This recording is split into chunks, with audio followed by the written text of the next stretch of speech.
Good morning, students. Today is Tuesday, 31 August, 2021. I apologize, my voice is a little weak. This is my second lecture for the day. Usually my voice gets a little stronger as I go along, but we'll see what happens. I hope you can hear me all right. I hope you can turn up the volume if you need to as you go. Today we're going to get started on the course material. We're going to be discussing the encyclopedia entry written by William Alston. But before we get to that, let me discuss a few odds and ends. First of all, a number of items have been posted already on Canvas. I just want to go through them with you quickly. First of all, the syllabus for the course, which we went over on the previous lecture. That will be posted on Canvas all semester. If you need to go back and look at it for some reason, it'll be there. The second item that's been posted now for some time is the reading list for the course. And as you know, it's broken down day by day. So if you look at the reading list right now, which I encourage you to print these items and put them in your notebook.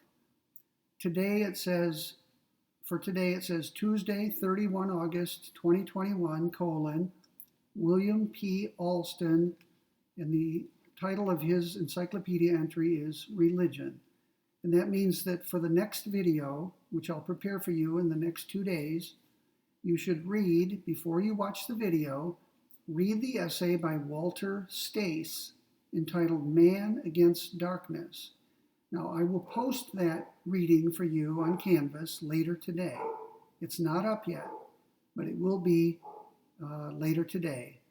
And you should always make sure before you watch my video that you do the reading previously. In other words, do the reading first, then watch my video, because the purpose of my video is to help you understand what you have read. So we're going to spend 2 days on the essay by Walter Stace. And the first of the 2 days will be this week, and then we'll wrap things up a week from today. Okay, and we're going to move along in an orderly fashion. So if you stay abreast of the reading list, make sure you keep checking it. It will tell you for any given day what you need to read and also what my lecture will cover for that day. Now I'll try to get my videotape lectures posted on the day we would ordinarily meet. So today is Tuesday. In an ordinary semester, I would not be videotaping your lecture. We would be meeting in the classroom on that Tuesday morning, and you would be listening to me lecture. But this year, things are different. The provost has decided, as you know, that at least until the 8th of September, we're going to be doing what he calls half density. And I decided that rather than meet in the classroom with half of my students and record the lecture for everyone, I'm simply going to do my lecture at home, as I'm doing right now, post it for all of you in the course, and not go to class. But obviously, we can't do that all semester, so at some point, we're going to go back into the classroom, I assume, probably by the 9th of September, depending on what the provost decides. So it may well be the provost decides to continue doing what we are doing.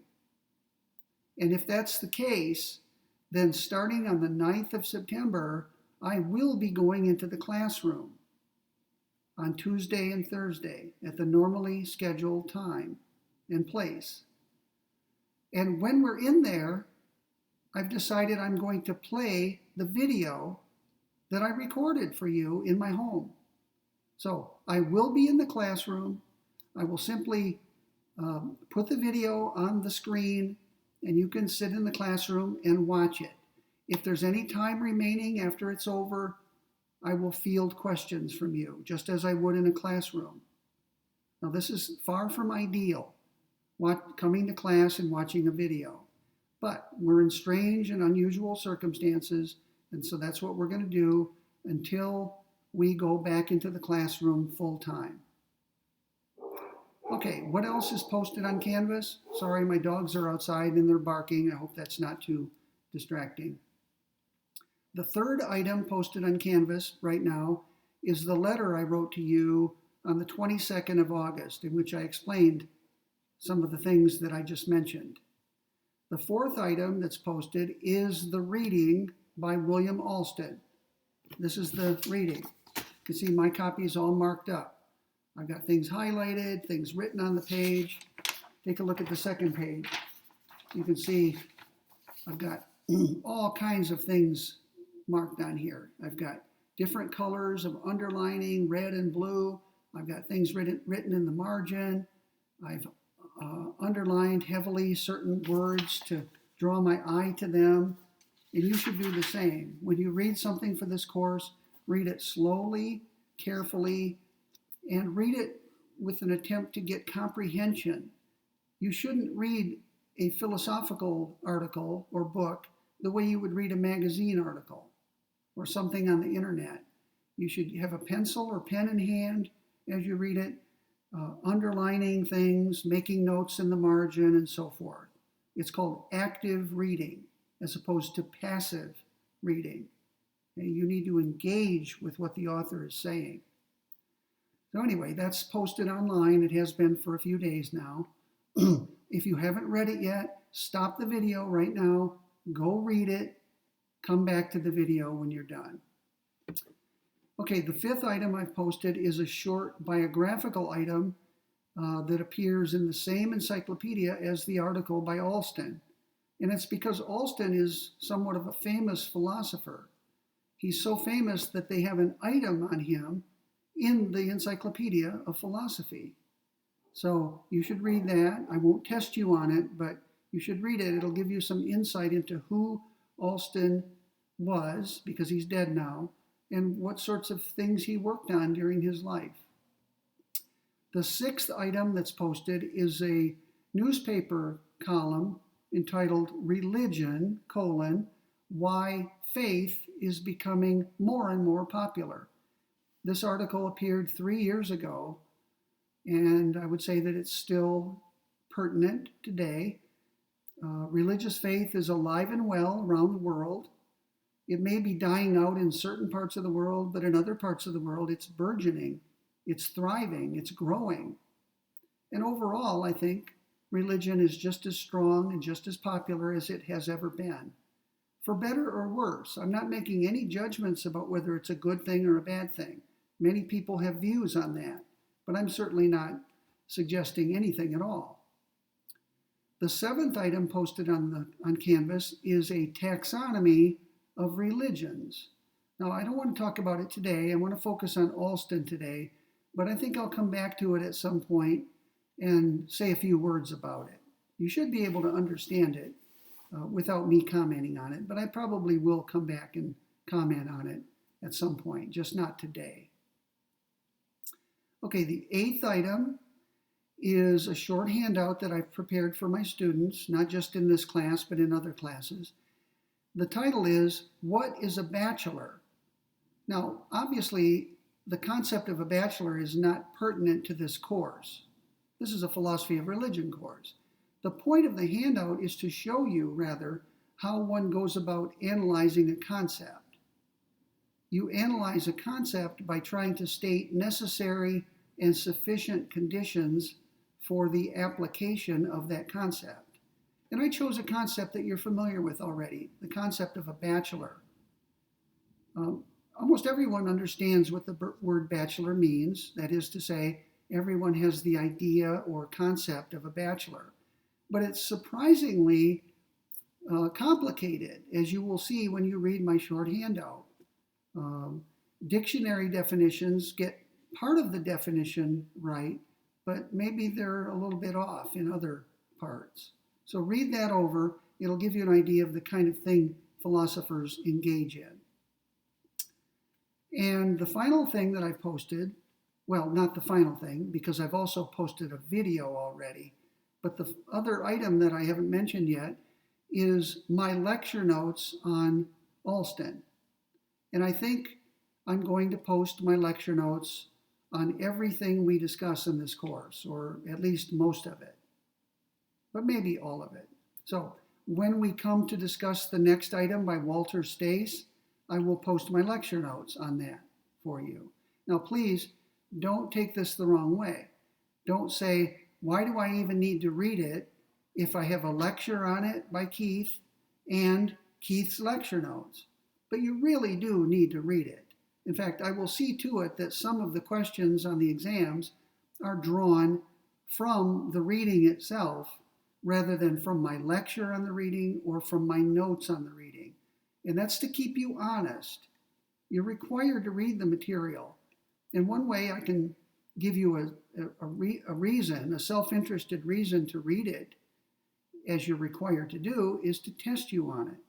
So don't complain to me if one or more questions on the exam are drawn directly from the reading rather than from my lecture or the lecture notes that I post. Again, that's to keep you honest, to make sure you're doing what you are supposed to be doing. Okay, so that's a list of what's posted. I've already mentioned the reading list. That's one of the items posted, so make sure you check that on a regular basis and keep up to date on the reading. I said a moment ago that I would post my lecture notes on Stace, so look for that sometime later today. I will not send you an email on that. Just check this evening or early tomorrow, and you can get and print my lecture notes. And I guess it's time to get started on the encyclopedia entry by William Alston. Let me begin, even though I've posted a biography of Alston, let me begin with just a little bit of biographical information about him. William Payne, P-A-Y-N-E, Alston, and I'm reading now from my lecture notes. William Alston was born in 1921. So later this year in November, he will have celebrated, he's dead now, but he will have celebrated his 100th anniversary. It's amazing. He died 12 years ago, almost to the day. So he lived a long and productive life. He died at the age of 87, just 12 years ago. He was an American philosopher. Some of the philosophers whose readings we discuss in this course are not American. We'll read articles by Canadians and British philosophers, for example, and a Frenchman, Blaise Pascal. But William Alston was an American. If you're an American, you can be proud that some of the great philosophers of the 20th century were born and grew up in this country. Americans have produced very many prominent philosophers. He was born in Shreveport, Louisiana, not far away from here. He earned his doctoral degree, his PhD degree, from the University of Chicago in 1951, when he was 30 years old, or roughly 30 years old. He taught at a series of universities throughout his career. All of them were very good universities. He taught at the University of Michigan for a long time, until he was 50 years old. And then he went to Rutgers University in New Jersey, where he spent 5 years. He then moved to the Midwest, back to the Midwest, to the University of Illinois. It looks like he spent about 4 years there. And then he went to Syracuse University, and he spent 20 years up until the time of his retirement at Syracuse University in New York, the state of New York. Alston held many prominent positions in the discipline of philosophy. He was at one time president of the Central Division of the American Philosophical Association. So he was elected by his peers, which is a tribute to his prominence and his likability, I suppose. He also was president of the Society for Philosophy and Psychology. He was president of the Society of Christian Philosophers, and he founded at least 2 journals, both of them still going. He founded the Journal of Philosophical Research, which is a general journal, not limited to religion, and he founded a journal called Faith and Philosophy, which is specifically in philosophy of religion. He worked in many fields or subfields of philosophy. He did important work in epistemology, which is sometimes called the theory of knowledge. He worked in philosophy of religion. He worked in metaphysics and he worked in philosophy of language. So he was well versed, he was versatile, and we're going to focus on his work in philosophy of religion.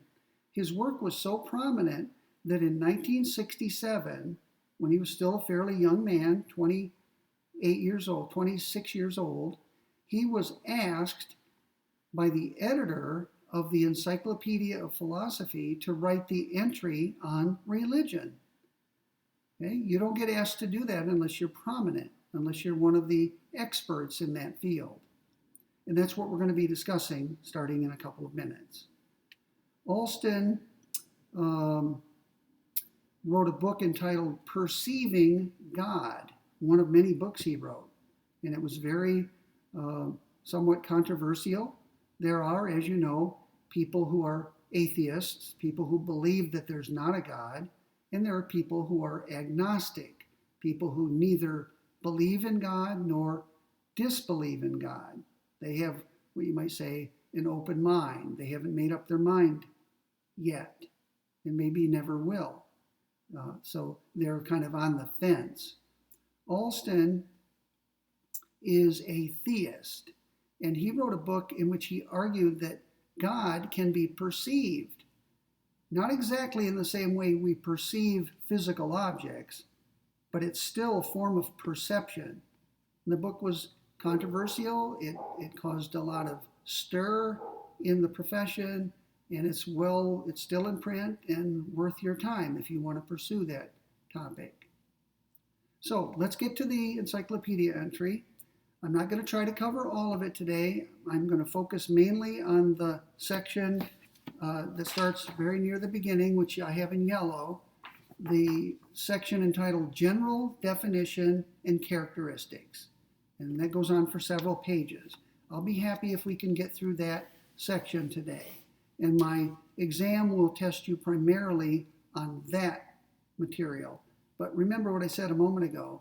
You're responsible for the whole article, and so you shouldn't be surprised, and you certainly shouldn't complain if I ask a question or two from the parts of the article that I don't discuss today. So I'm not going to try to cover every part of everything we read, but you are expected to read it all, think about it, and be prepared to answer exam questions about the entire reading. So let's get started. What is Alston's aim or objective in this encyclopedia entry? And by the way, he wrote it for the 1967 edition of the encyclopedia. Several decades later, the encyclopedia was reissued in a second or revised edition. It's much bigger. It has new entries on many topics. The old entries were either redone, revised, or in some cases replaced. Alston's entry was evidently so good, and he was still alive. And since he was still alive, the editor asked him, would you like to revise your encyclopedia entry for the new edition, which came out in 2006, which is almost 40 years later. And Alston did revise it, maybe not significantly, but he did revise it. It was updated, and it now appears in the second edition of the encyclopedia, and that's the one you read, the version you read for today. So Alston's aim or objective in this encyclopedia entry is, quote, to make explicit the basic features of the concept of religion, unquote. That's from page 366. So I will be quoting Alston here and there during my lecture today, and I'll typically give you the page number so you can follow along. You can see exactly where I'm getting these words. Now, other philosophers, besides Alston, have pointed out that conceptual clarification is one of the key components of philosophy. It's one of the main things philosophers do. One of my own teachers, Joel Feinberg, wrote in one of his books the following, and you can see it there in my notes. He wrote, conceptual clarification is the most distinctively philosophical of enterprises, unquote. And that's what Alston is doing primarily in this entry. he's trying to clarify the idea or concept of religion. He's not going to make a judgment about it. He's not going to claim that religious ideas are true or false. He has views about those things, but in this encyclopedia entry, he's going to be focusing primarily on clarifying the concept. What is religion? What exactly is it? What are the various dimensions of it or aspects of it? How does religion differ from things like morality and law? How does religion differ from mores, social mores? How does religion differ from science? So one of the ways you clarify a concept is by relating it to other concepts with which it might be confused. And you point out both similarities between it and these other concepts and also differences. So let's get started. What is the concept of religion? What does it include? What does it contain? What is it all about? Alston begins his essay in an interesting way. He proceeds to state and then comment on or examine a number of definitions of religion that were given by other people, some of whom you may know of, may have heard of, others of whom you've never heard of. So he surveys 9 existing definitions, that's what he calls them, of the word religion. All of them, Alston says, are inadequate. They're inadequate if they purport to be statements of necessary and sufficient conditions for something to be a religion. And he goes on to explain in detail why they fail. So notice what Alston is doing. He doesn't come out and tell us what he thinks religion is. He begins by stating definitions given by 9 other people. The number 9 is not important. It could have been 5 other people or 20. But he just happened to pick 9 other definitions. And he uses them as a basis for criticizing those definitions. And he hopes that by finding fault with other definitions, we will arrive at a better, correct definition. So that's what he's driving at. So he's starting off with some bad definitions in the hope that they will lead us to produce a good definition, a correct or accurate definition. And here is where reading my handout, What is a Bachelor, may be of use to you. You can see how you proceed step by step in asking what are the necessary and sufficient conditions for something to be a bachelor or for something to be a religion. Now, let's go through in general right now and see what's wrong with these definitions. Alston says that at least 5 of the 9 definitions state a condition that is not necessary.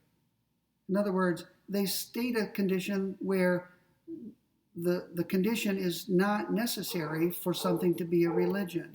Let's give an example. If you look at the first definition provided by Alston, by James Martineau, here's what he said. Religion is the belief in an ever-loving God, that is, in a divine mind and will, ruling the universe and holding moral relations with mankind. So that's James Martineau's definition of religion, of the word religion. Alston says that's incorrect because there are religions that don't satisfy this definition. There are religions that do not contain a belief in a God or a supreme being like that. So according to Alston, Martineau's definition does not state a necessary condition for religion. There are religions that don't satisfy that condition. Now, if you want to go back to my taxonomy of religions, you'll see that I have a place in my taxonomy for what I call atheistic religions. And I said I'd come back to the handout later, but I'm just connecting it up to what I'm now saying. There are religions that are not theistic. And by theistic, I mean they involve a belief in God. So, as odd as that may sound to you, there are religions that do not involve belief in a God. And we would have to call these atheistic religions. Atheistic religions. Okay, back to my notes. At least 4 of the definitions that Alston provides fail to state a sufficient condition for religion. Let's give an example of one of these. If you look at, how about McTaggart's definition? You see McTaggart? It seems to me, McTaggart wrote, that religion, may best be described as an emotion resting on a conviction of a harmony between ourselves and the universe at large.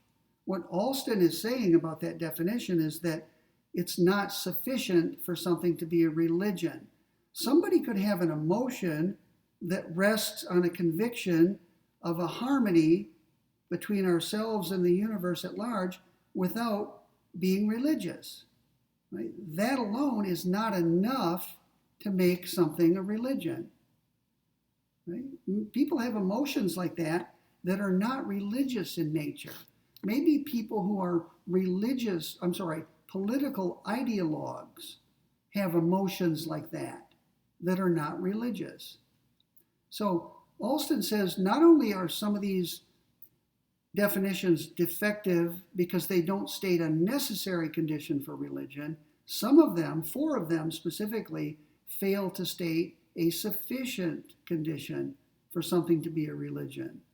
So if these definitions are supposed to provide a necessary and sufficient condition for something to be a religion, they are failures.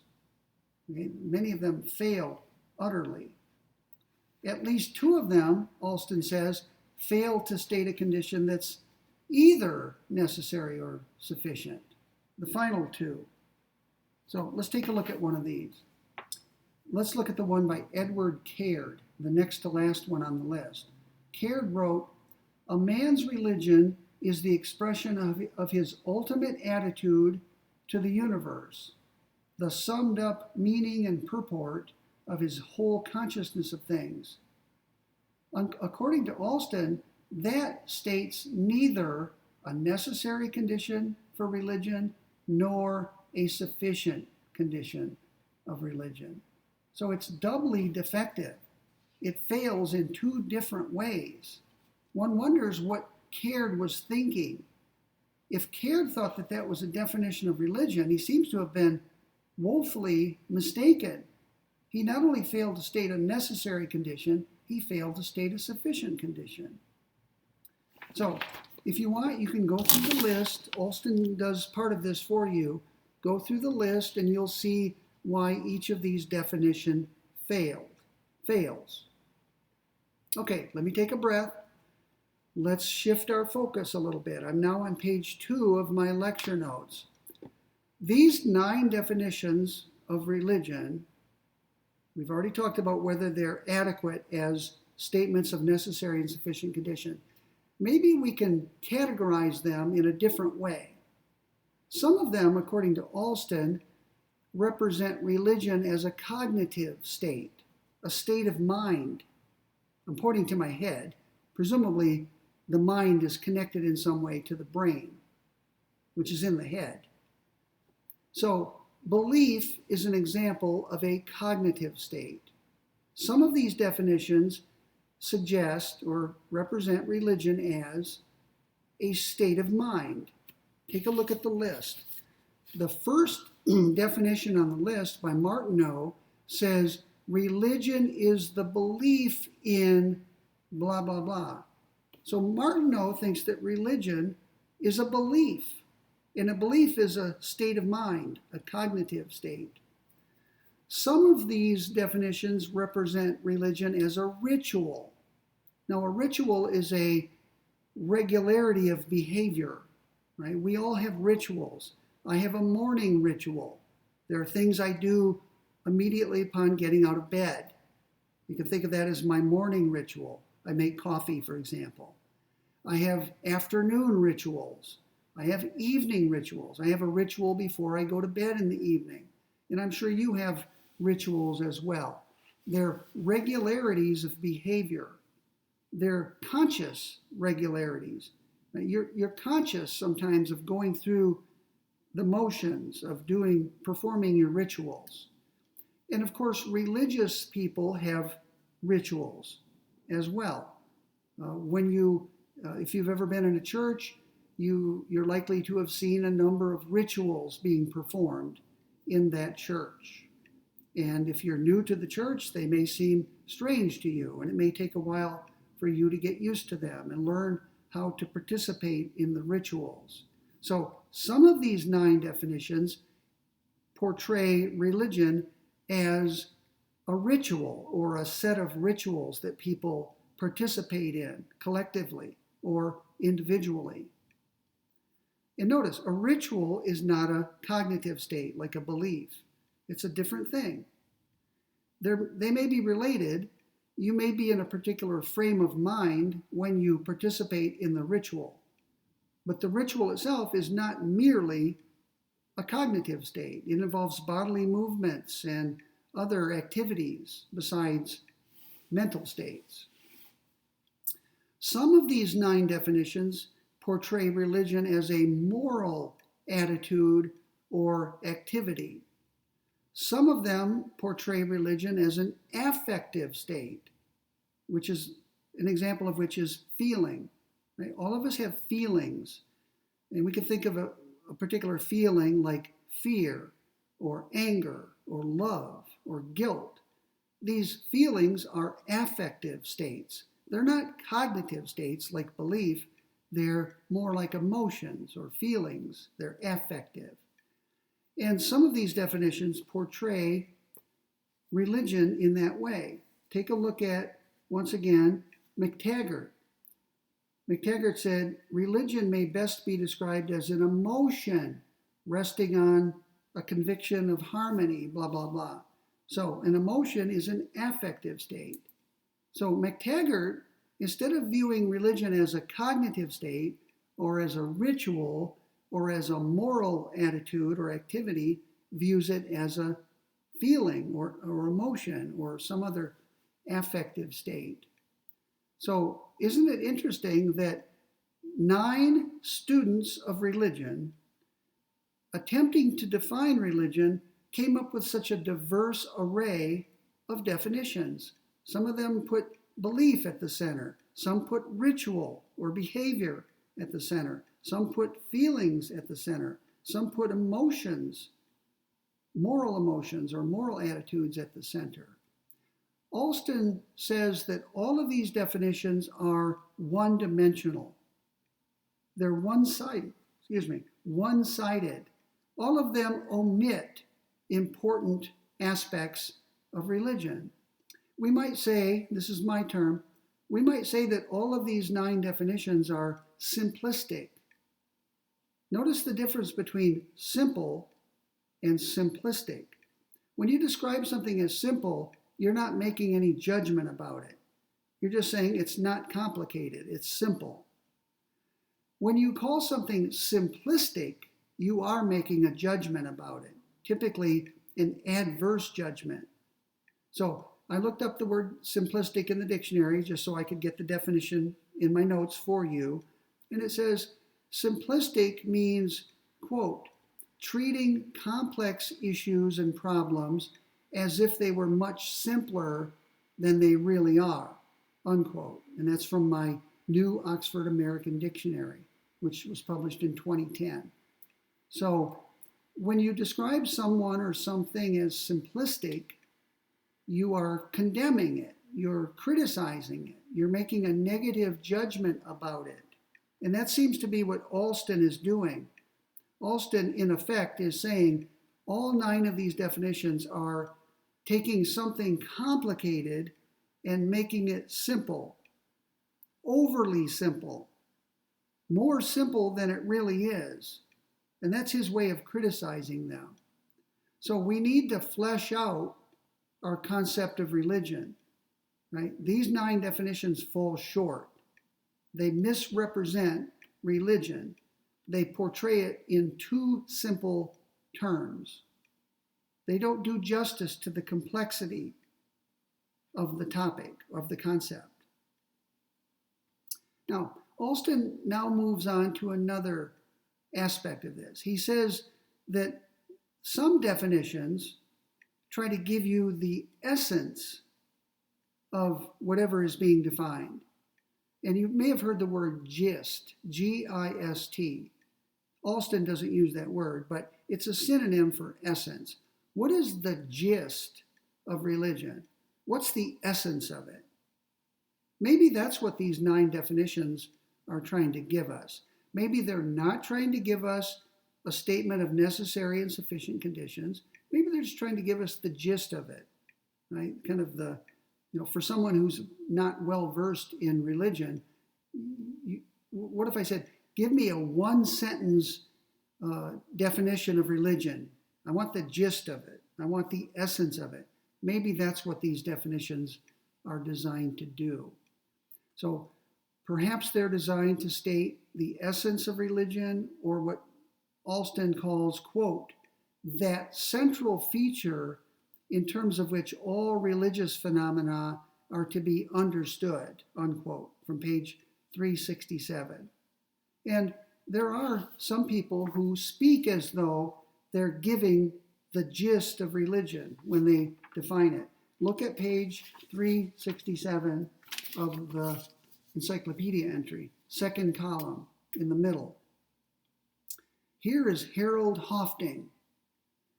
The essence of religion, he says, is a belief in the persistency of value in the world.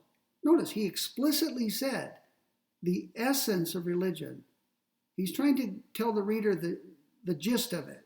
Okay? It's a belief in the persistence of value in the world.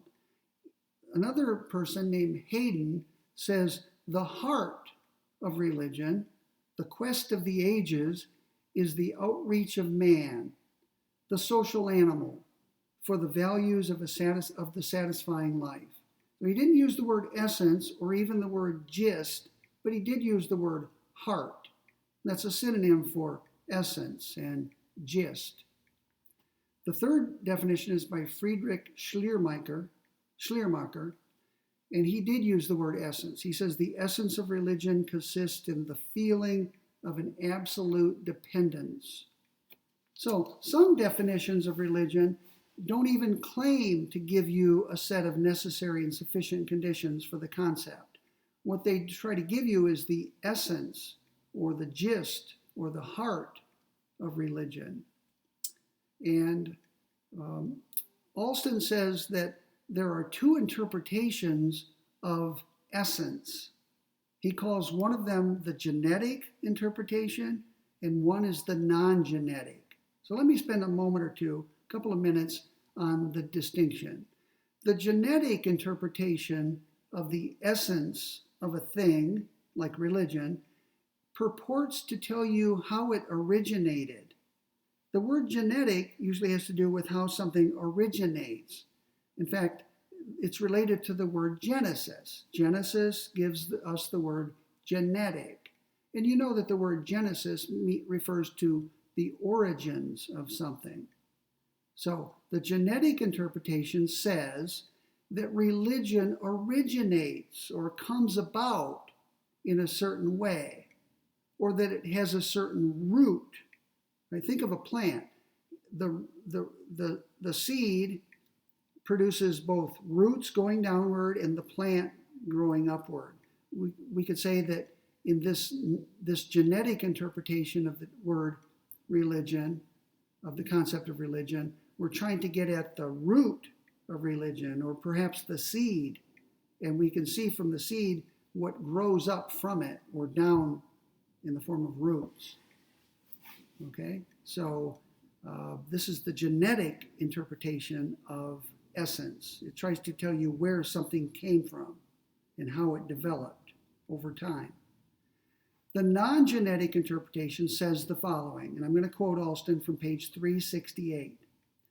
The non-genetic interpretation of an essence says the full interrelatedness of the various features of religion can be understood only if we view them all in relation to a particular characteristic, such as absolute dependence.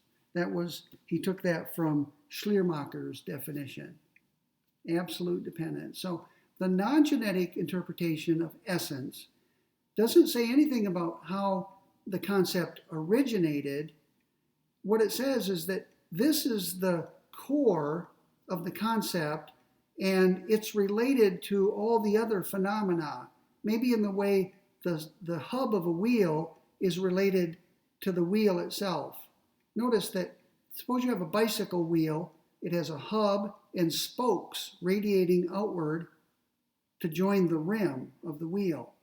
So one way to view the word essence is that it's describing the hub of the wheel, and you can see that the hub of the wheel is connected to various points of the rim by each of the spokes, like this. So that's a non-genetic interpretation of essence. It says that the essence of a thing shows how everything else about the concept is related to this essence, the hub. Now, I know I'm using a lot of metaphors. We talked about a plant with a seed and roots. Now I shifted the metaphor to a wheel. But I think that that's a better metaphor for what Alston is saying here. The non-genetic interpretation of an essence is wheel-like. Right? The essence is the hub, and the hub is connected to the rim by various spokes. Right? Each spoke connects the hub to the rim. Right? They're interrelated to one another.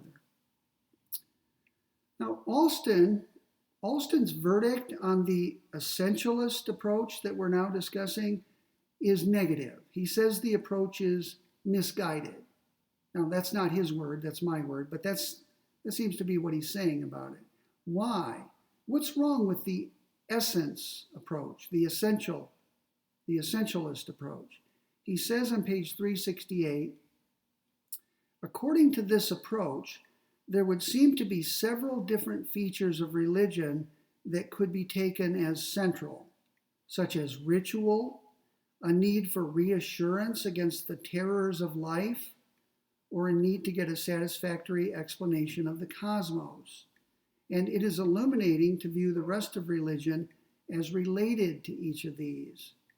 So Alston thinks that the problem with the essentialist approach is that religion may have no unique essence.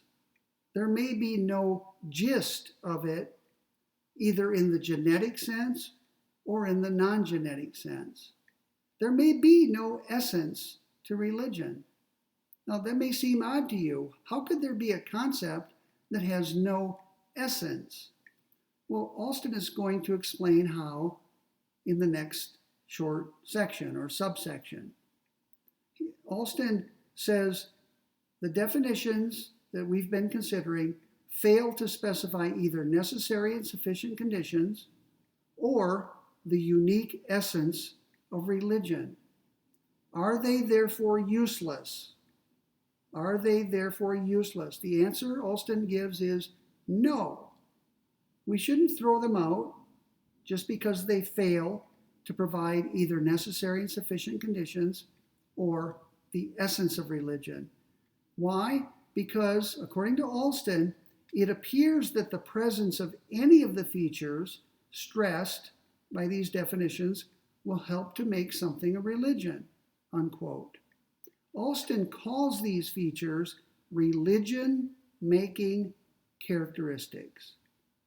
Each of these items that show up on the list of 9 definitions, each of them, while it may not be a necessary condition for religion, and while it may not be the essence of religion, each of them is somehow connected to religion. Each of them is a religion-making characteristic. All right? Each of them tends to make something a religion.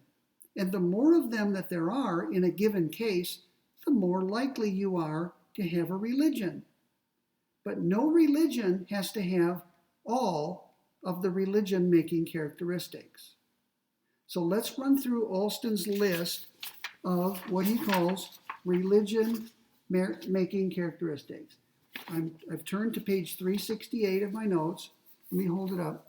You can see I've got different colors of highlighting. I've got things written in the margin.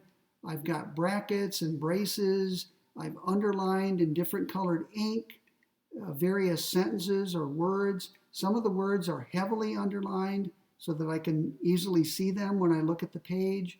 I've circled, maybe not on this page, but sometimes I circle words and so on. So I read this encyclopedia entry actively. I engaged with it. It was as though Alston was sitting across the table from me, talking to me, and I was listening to him carefully and asking him questions. Okay, that's active reading. Now, Alston is not really there. He's dead now. You couldn't even invite him to your house and talk to him any longer. But he left this article, this encyclopedia entry behind, and we can engage with it as though it were Alston talking to us. Okay? So on this page that I'm showing you, Alston has a subsection entitled Characteristic Features of Religion. And he has a list of 9 of them. And let's run through the list. Alston is claiming that each item on this list has something to do with religion. It may not be individually necessary for something to be a religion. In other words, there may be a religion that lacks one or more of these characteristics without thereby failing to be a religion. And it may be that some of these conditions are not sufficient. They're not meant to be necessary or sufficient. They're just things that tend to make something a religion. Okay, number 1. And you'll see that Alston, as he constructs this list, draws upon the 9 definitions that we already went over. Okay, number 1, belief in supernatural beings or gods. This is the cognitive condition that we talked about earlier. Belief is a cognitive state, a state of mind. So if you have a set of beliefs, one of which is belief in a supernatural being, that tends to make for a religion. Okay? It's not a sufficient condition, but it is something that makes for a religion. Number 2, a distinction between sacred and profane objects. Now, you may not know exactly what these terms mean, so I put in brackets. Sacred usually just means religious, whereas profane means secular. So it's a distinction between those things in the world that are religious and those that are not, those that are purely secular. And we can call that the religion between the sacred and the profane, right? The distinction between sacred and profane. Most religions, maybe not all of them, do make such a distinction. They say these objects are sacred and they must be treated accordingly. These objects are not sacred. They are profane. They are purely secular. Right? So this mouse, this computer mouse that I'm holding up, I doubt very much that in any religion in the world today, this is a sacred object. Right? In other words, nobody holds that this mouse is worthy of worship. Maybe a computer geek would, I don't know. But no religion of which I'm aware would make such a claim as that. It's laughable. But certain other objects, physical objects, may be deemed to be sacred in particular religions. So that's the second religion-making characteristic, a distinction between sacred and profane objects. All right, number 3. The third religion-making characteristic is ritual acts focused on sacred objects. So once the religion identifies objects as sacred, rituals develop around those objects. They must be treated a certain way. Maybe they are brought out during religious services. A case is opened up an object is brought out and put on a pedestal, and certain actions are performed in relation to it. Later in the ceremony, the object may be ritually cleansed. If there's a flame burning, it may be extinguished, and the object may be put back into its case, and the door is closed. Now, that's just an example I made up of a possible ritual that involves a sacred object, right? And there are many other examples of this. So that's a religion-making characteristic. Ritual acts focused on sacred objects. Okay, number 4, a moral code believed to be sanctioned by the gods. So many or most religions, perhaps not all of them, but many or most come with a moral code, a code of behavior.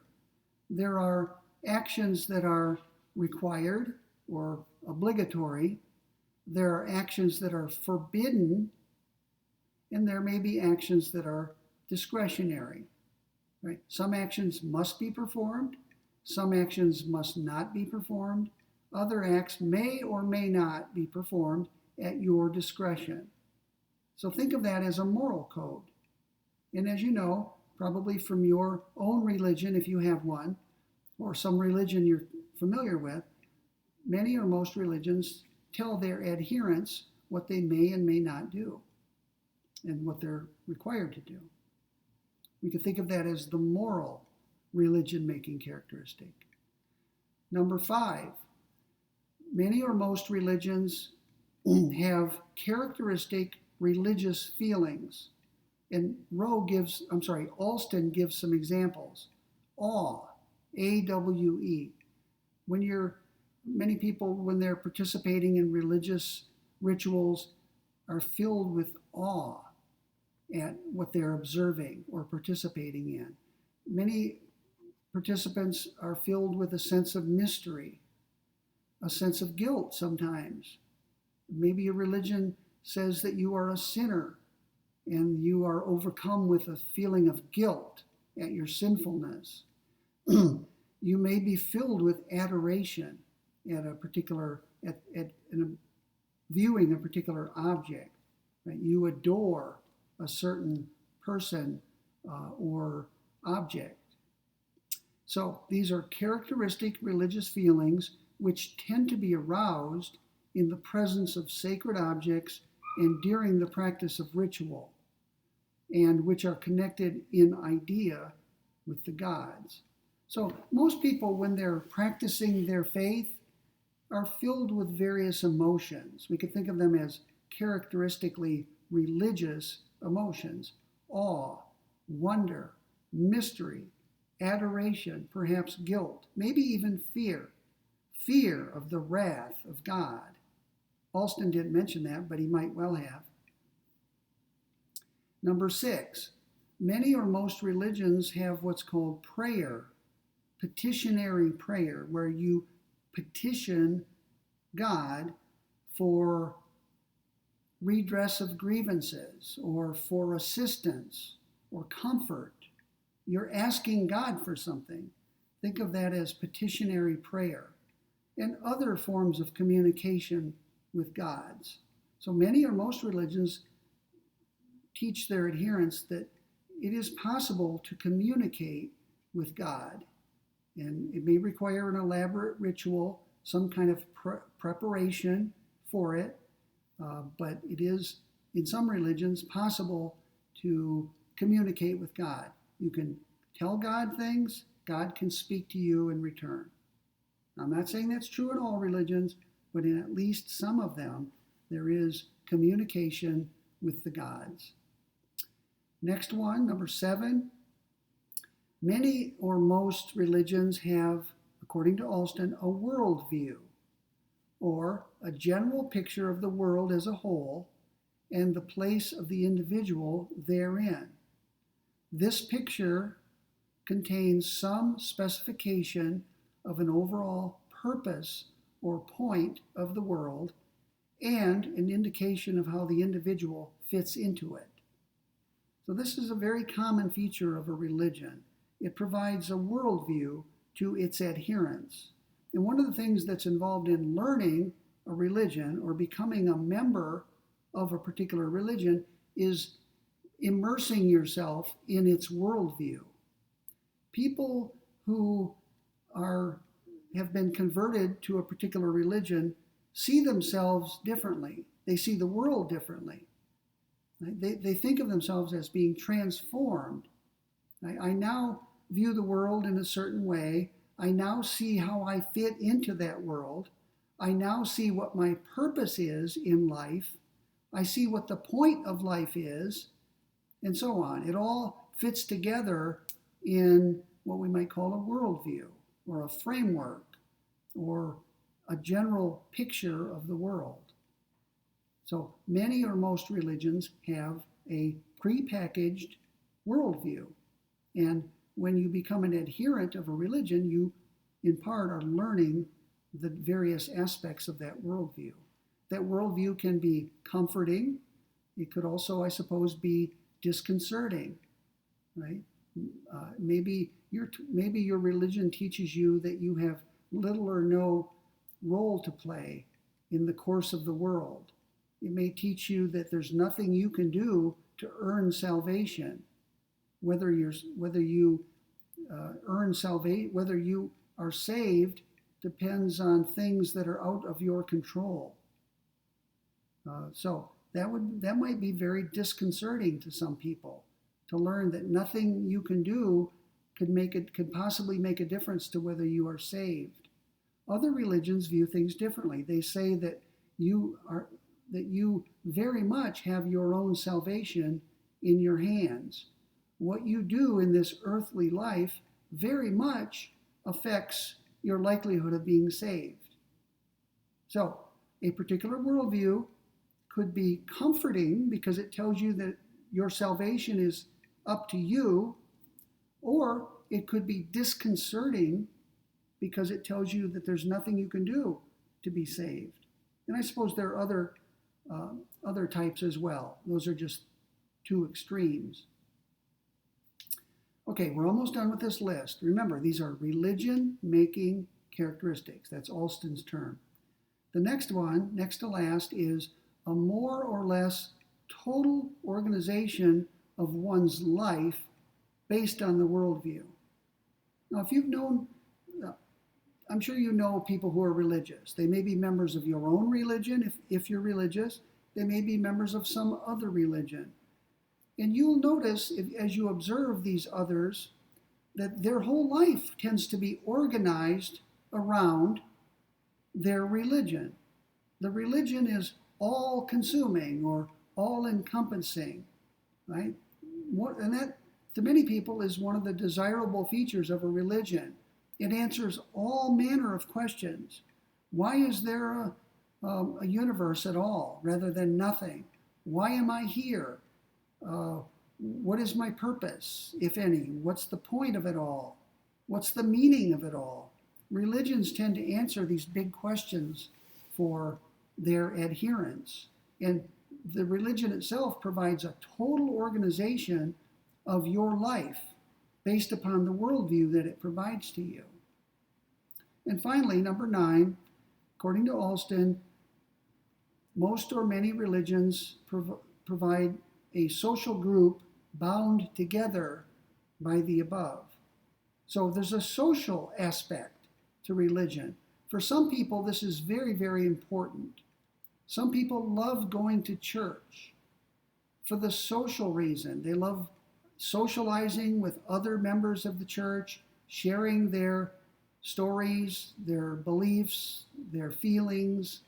It's a social event, right? People look forward to going to their church or synagogue or mosque or whatever we call the gathering place for the congregation, and they like the social aspect.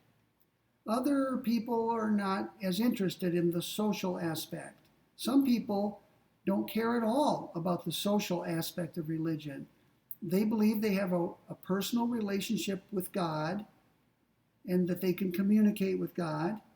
They believe they have a set of scriptures that they take to be the revealed word of God. So They believe that if they read their scriptures and adhere to them in their lives, if they pray to God and live a godly life, that's enough. They're either not interested in the social aspect or they don't think it's essential. Or perhaps they even think it's a waste of time. Right? Someone might say, I don't go to church. I'm as religious as the next person. I'm as religious as anyone, but I don't care about the social dimension of religion. Okay? There may be someone like that. So those are Alston's 9 religious-making characteristics. Let me just move my mouse to see how much time has passed. Okay, I see that we're 1 hour in. That gives me an idea of how quickly to go to finish up what I have to say today. I have a few more minutes. Let's talk now about the interrelation of these 9 religious-making characteristics. Alston points out that these 9 characteristics, and remember, they don't have to be just 9, exactly 9. There could be fewer than 9. There could be more than 9. But Alston thinks that these are the main ones, right? These are the 9 that jump out at him as being the main religion-making characteristics. He says they don't just happen to be associated with one another, right? They're not just 9 random characteristics thrown together, and when they get together, they make something a religion. Alston says that they are intimately interconnected in several ways. Right? They're not random, they're put together. They cohere with one another, like my hands. Right? They're connected in intimate ways, he says. For example, once certain objects are singled out as sacred in a given community, the members of that community, quote, tend to respond to those objects with ritual acts, unquote. So, you've got a couple of different religion-making characteristics here. One of them is distinguishing between the sacred and the profane. And the second is creating rituals that surround those sacred objects or that involve those sacred objects.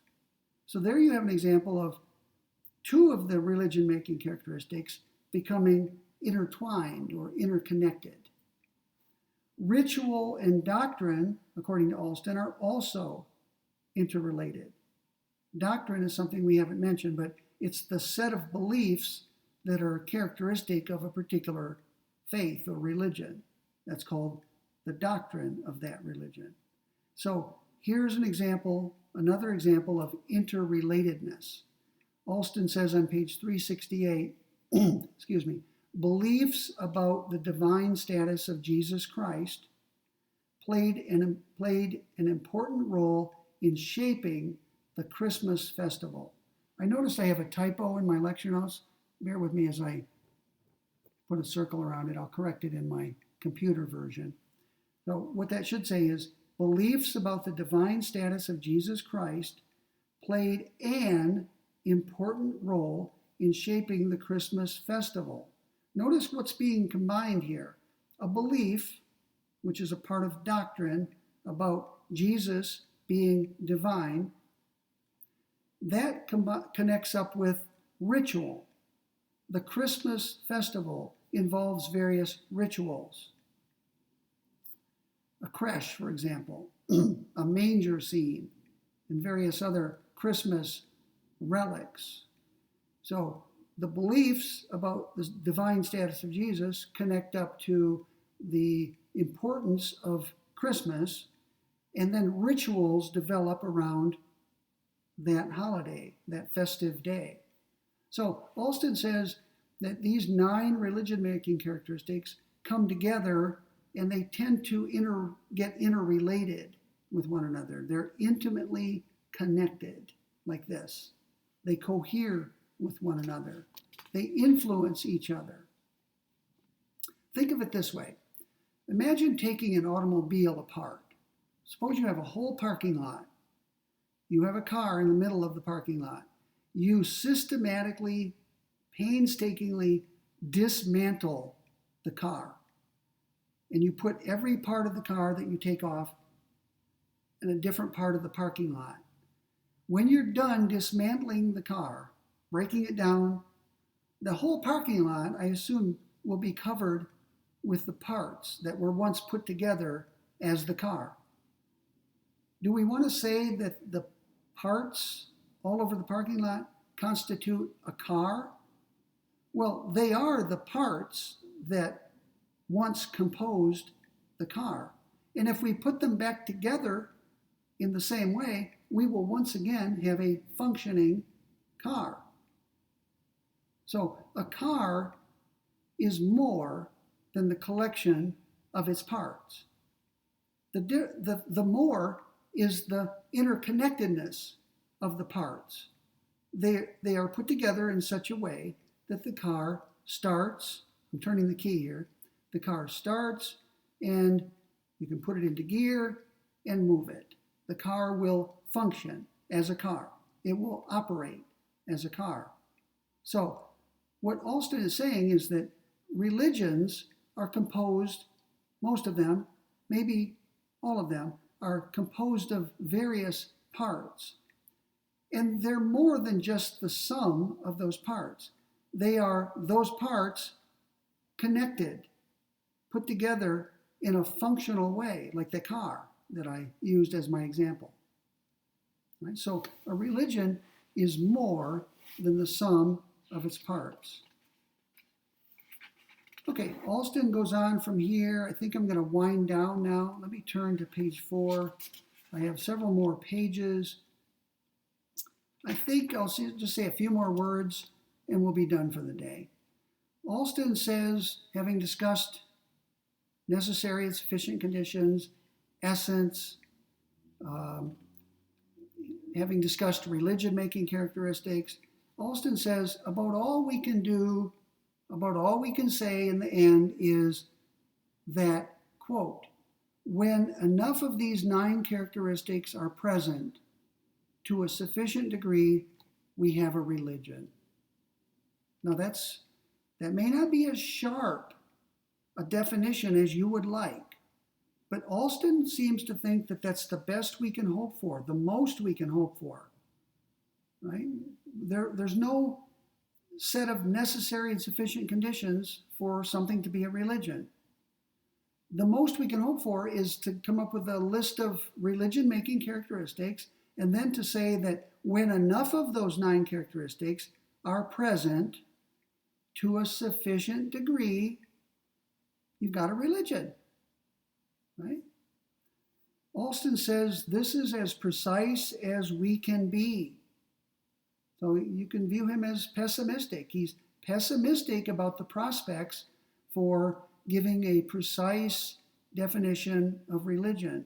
You're just not going to be able to do it, right? This is about as precise as we're going to be. The concept, in other words, the concept of religion doesn't lend itself to any more precision than that. Now, we could be dogmatic and simply stipulate a definition. We could pick one of the 9 that appears on the first page. We could just stipulate that Matthew Arnold's definition is the correct one. Arnold said, religion is ethics heightened, enkindled, lit up by feeling.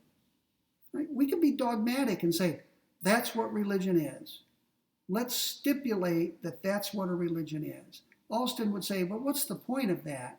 Because many religions involve far more than that, and that itself is neither necessary nor sufficient for something to be a religion.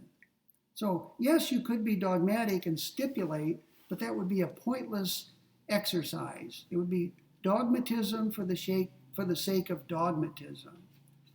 Wouldn't it be better to define religion in a way that allows for the various religions of the world to count as religions? After all, the world is filled with what we call religions that are very different from one another. As I said earlier, some religions do not even postulate the existence of a supreme being. There are atheistic religions like Jainism and certain forms of Buddhism. There are also, of course, many religions that do postulate the existence of a supreme being. So, unless we want to be dogmatic about it, we should leave open, in our definition of religion, leave it open whether there has to be a belief in a supreme being. We don't want that to be conclusive. We want to allow for religions either to believe that or not to believe that, and still be religions. Now, we don't want to open our mind so broadly that anything can get in. We're trying to navigate two different things that are dangerous. We don't want to be closed-minded. That's what dogmatism is. We don't want our definition of religion to be so cramped and narrow that it excludes things that seem to be religions, like Jainism. But at the same time, we don't want our definition of religion to be so broad. We don't want to be so open-minded that just anything counts as a religion. Do we want communism or socialism to constitute a religion? Probably not. So we have to be able to say that is not a religion, and here's why. Communism is not a religion because it doesn't have enough of the 9 religion-making characteristics to a sufficient degree. Jainism is a religion because it has enough of the 9 religion-making characteristics to a sufficient degree. So we're trying to navigate some dangerous shoals. Imagine we're in a boat. On this side, we've got some rocks. We don't want to run into them. It'll shipwreck us. And on this side, we have some rapids that will draw some whirlpool that will sink the ship. Right? We're trying to go between the rocks and the rapids. We're trying to come up with a definition of religion that is not closed-minded. It doesn't exclude too much, but it's not so open-minded that it includes just anything, like communism or socialism or environmentalism or something like that. So maybe in the end, all we can do is describe what Alston calls a paradigm case of religion.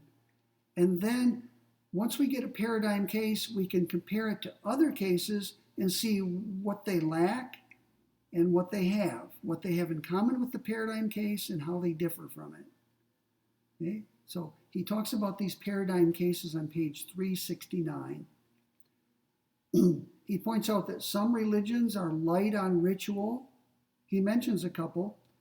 Protestantism, he says, is light on ritual. Quakerism. Now, I'm not going to contest what he's saying there.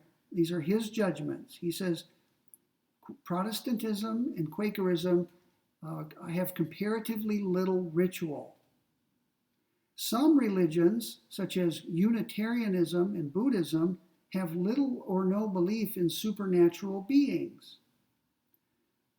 And I have in my notes, Buddhism is an atheistic or non-theistic religion. Okay, so maybe that's the best we can do in an attempt to define religion. We've come up with a list of religion-making characteristics, and if you're wondering whether something is a religion, all you can do is see how many of those boxes get checked and to what degree those characteristics apply to this religion. And then at the end, you have to make an all things considered judgment. You say things like this: all things considered, communism is not a religion. All things considered, Jainism is a religion. And if you were asked, on what do you base that all things considered judgment? You would say the following. There are 9 religion-making characteristics. Jainism has enough of them to a sufficient degree that it should be counted as a religion. Communism lacks too many of these characteristics to a sufficient degree to be counted as a religion. So maybe that's the most we can say. Now, there's a lot more in this encyclopedia entry. I hope, among other things today, you've seen how to read something carefully. You may be wondering where I got some of these things. Well, I read it carefully, first of all. I've read it more than once, actually. And I tried to connect some of the things Alston said early on in the entry with things he said later, because he's constantly referring backward to things he's already said.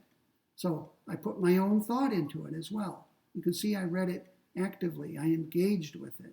And we're going to do that with everything we read this semester. I think I told you in my lecture the other day that philosophy is, in my judgment, one of the most rigorous and technical disciplines there is. And that's ironic because some people, sadly, view philosophy as the least rigorous discipline. Nothing could be further from the truth. Some people think of philosophy as, pardon my language here, some people think of philosophy as two or more people sitting around bullshitting about things. That is so far from what philosophy is all about. I can't imagine a more erroneous understanding of philosophy. It's not sitting around bullshitting. It's attempting to get things right. It's attempting to understand things precisely and accurately. It's an attempt to be rigorous in our thinking and in our reasoning. And I think I'm going to post for you one of my recent publications. It's not on the topic of religion, which is okay. I'm going to post an article I published entitled Dissecting Cohen. It's a critique of a famous article about animal experimentation, or animal experimentation on animals. And I hope when you look it over, you don't have to read it all the way through, but at least look it over. And I think you'll see that this instance of philosophy is very rigorous and very detailed and very precise. And that's what I strive for in all of my courses. I want to try to convey to the students that we're not just bullshitting about stuff.